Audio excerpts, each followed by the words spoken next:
Bir dəstə məsləhət gördü, bir nəfəri seçdilər ki, ya Əmirəl-Möminin, bu sənin dostlarındandır, səhabələrindən birini. Bunu göndərək getsin Muaviyə ilə danışıq aparsın. Həzrət Əli əleyhissalam razı oldu. İlk olaraq Malik Əşdər etiraz elədi.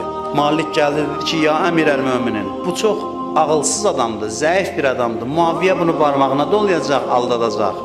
Sonra müharibə eləyəcək. Həzrət Əli dedi ki, yox, o getsin. Getdi, neçə ay Muaviyə bunun doladı.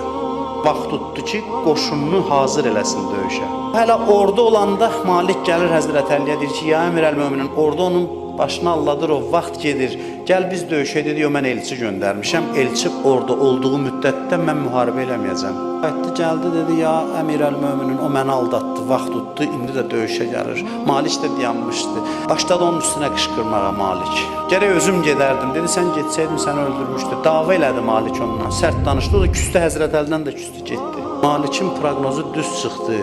Əli əleyhissalam bunu görmürdü. Qorxuram bir neçə dənə belə hadisə danışsam sizə, bizim içimizdən də adamlar çıxar, deyirlər ki, Ufəlilər düz deyirdi, Həzrət Əli siyasət bacarmır.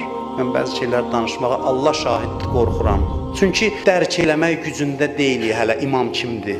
Ona görə o Yəhudi gördü ki, Həzrət Əlinin qolları bağlı aparırlar məscidə. Orada dedi ki, mən bu İslamı qəbul eləmək istəyirəm. Mənə öyrədin bu dini necə qəbul edeyim. Çünki mən bu kişini tanıyıram axı. Bu qılınca əl atmaq istəsə, bunun qabağında heç kəs dayana bilməz. Bu nə böyük kişidir bu. Boynunu büküb gedir, qüdrəti olduğu halda qüdrətindən istifadə eləmir. Seçim verir insanlara. Məni istəmirsiniz, mən çəkildim kənara.